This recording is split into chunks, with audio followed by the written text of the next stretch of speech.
आपको याद होगा पिछले वीडियो में हमने जो बड़े जगत की बात की जिसमें हमने पादप जगत को देखा। अब इस वीडियो में हम जंतु जगत के बारे में बात करेंगे। पर जंतु जगत के बारे में पढ़ने से पहले हम जानेंगे जंतु क्या होते हैं और किस जीव को देखकर हम उसे एक जंतु कह सकते हैं। तो एक जंतु कोई भी वह जीव है जो विषमपोषी यानी कि दूसरों पर भोजन के लिए निर्भर होता है, बहुकोशिक यानी कि कई सारे कोशिकाओं से मिलकर बना होता है तथा उसकी सारी कोशिकाएं यूकैरियोटिक होती हैं। और आपको याद होगा कि हमने यूकैरियोटिक कोशिकाओं के बारे में पहले पढ़ा हुआ है। तो जिन आधारों पर जंतु जगत को बांटा गया है उन्हें हम कहते हैं वर्गीकरण के आधार पर, जो कुछ इस प्रकार है। शारीरिक संगठन का स्तर जो होता है कोशिकीय स्तर, उदाहरण पॉरीफेरा, तथा ऊतक स्तर, उदाहरण नीमेटोडा।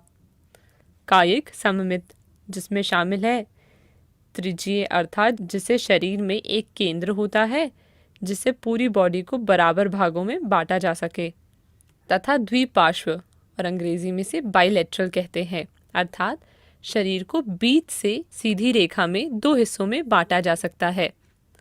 अंकुरित या भ्रूणीय परतें जिससे जंतुओं को द्विकोरक या दो जर्म लेयर वाले तथा त्रिकोरक या तीन जर्म लेयर वाले जीवों में बांटा जा सकता है। नोटोकॉड जो बिल्कुल रीढ़ की हड्डी की तरह काम करती है, ये कुछ जीवों में होती है, उदाहरण के लिए वर्टिब्रेटा, और कुछ में नहीं, उदाहरण के लिए फाइलम इकाइनोडर्म। देहु गुहा यानी कि शरीर की गुहा या अंग रखने की जगह, जिसके बेसिस पर जीव तीन प्रकार के होते हैं। एसिलोमेट बिना देह गुहा वाले, नकली या फॉल्स देह गुहा वाले जिसे इंग्लिश में स्यूडोसिलेमेट कहते हैं, तथा सिलोमेट यानी कि पूरे देह गुहा वाले। और विखंडन यानी कि शरीर को भागों में बांटना, जैसे इस चित्र में प्रदर्शित है। तो आइए जंतुओं के वर्गीकरण के आधारों को एक बार दोहरा लेते हैं। कोशिकीय शरीर, उत्तकीय शरीर, कायिक सममित के आधार पर त्रिज्यीय, द्विपार्श्व, जर्मिनल लेयर्स या मतलब अंकुरित परतों के आधार पर द्विकोरक, त्रिकोरक, विखंडन, देह गुहा के आधार पर और नोटोकॉड के आधार पर। तो ये थे वो सारे आधार जिसमें जंतु जगत का वर्गीकरण हुआ। इन्हें अपनी कॉपी में नोट कर लें। अगर जंतु जगत के वर्गीकरण की बात करें तो इसमें प्राणियों को पहले कोशिका स्तर की संरचना पर पॉरीफेरा जगत में बांटा गया।